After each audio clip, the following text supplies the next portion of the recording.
Thank you, Mr. Chairman. First of all, I'd like to thank Chairman Mike Turner for his leadership on the subcommittee this year and for being such a good partner these 4 years.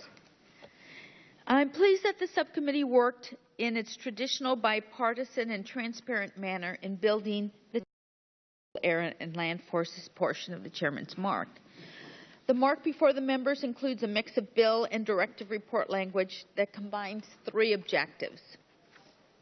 First, it includes provisions that allow us to have multi-year procurement contracts with respect to our AH-64 and UH-60 helicopters. And I have always believed that from a production standpoint and a planning standpoint, multiple-year contracts are significantly better in saving costs and getting product than doing a year-to-year basis. I think this will save us about $1 billion over time.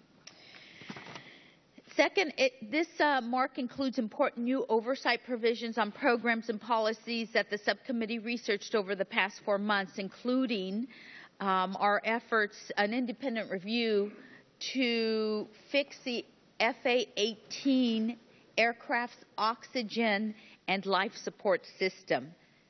Getting to this issue is incredibly important because it is about the lives of our naval aviators, and I strongly support it.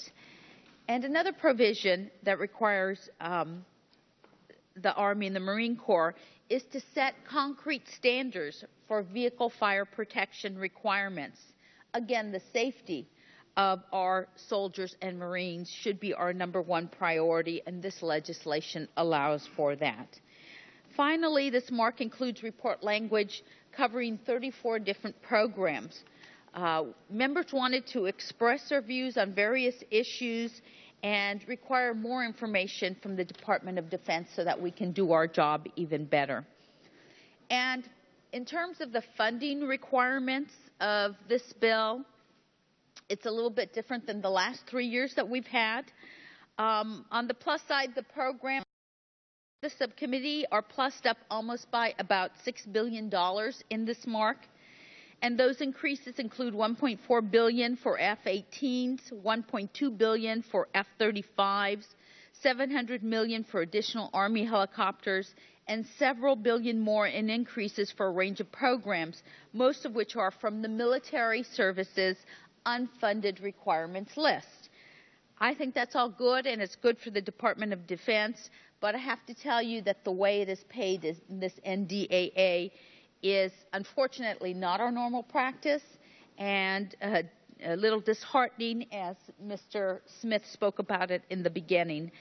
In past years, we've actually done a very aggressive look at what things cost and really tried to save money in places in order to fund those things that we needed. But this year, unfortunately, that didn't happen. And while the subcommittee did find a few targeted reductions of programs, most of the $6 billion is coming from the readiness and personnel accounts in the OCO. I do want to address one last issue, and that is just that it has been a pleasure to serve for 20 years. This is my 20th year, my 20th markup. And I got to tell you, the first markup I had, I was sitting way down there, Pete. And that first markup, several things happened. The first was, believe it or not, this committee voted to get rid of all women in the military.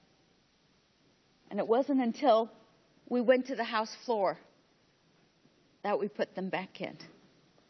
Such a change in 20 years to time now. And I know because my good friend Walter Jones was on the committee at the time. Mac, you were on. I think, Adam, you were on. I think it's just the 4 of us. And we put them back in on the House. Another thing that happened, and Adam, I don't know if you recall this, because we actually had Rod Blagojevich between the 2 of us, I believe, at the time. We hope that doesn't happen. But encryption. Encryption was a big issue, and I come from California, and you come from Washington State, and of course, our companies were on the forefront of encryption, and we wanted to allow tougher encryption to be sent out of the country in order for us to set the standard. And I remember you began to speak about it, and somebody from the top row called you a communist. So we were the only 2 votes that day on that encryption issue. And the last thing was that, of course, when I came here, it was a much different Congress. At that time, the difference between the number of Democrats in the House and the number of Republicans in the House was just 5 votes. And I came under a cloud because nobody knew who I was, and I got through an election, as some of you will recall. That was a very difficult election.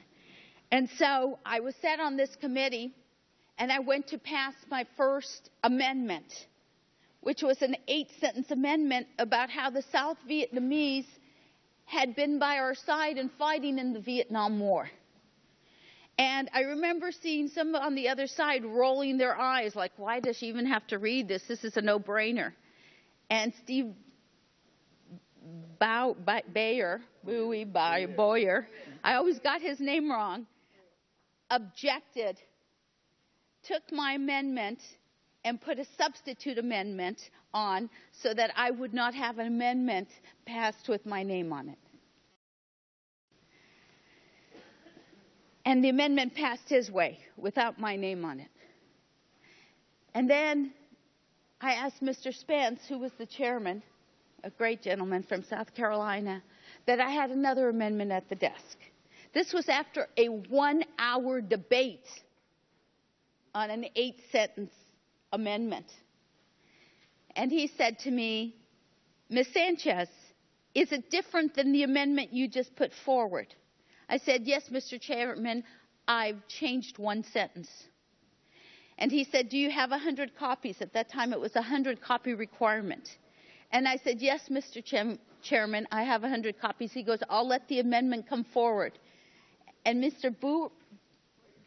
Boyer began to object. And Mr. Spence, our chairman, Republican, looked at him and said, are you going to waste another hour of my time? And he kept quiet, and the amendment was passed with my name on it. So we've come a long way.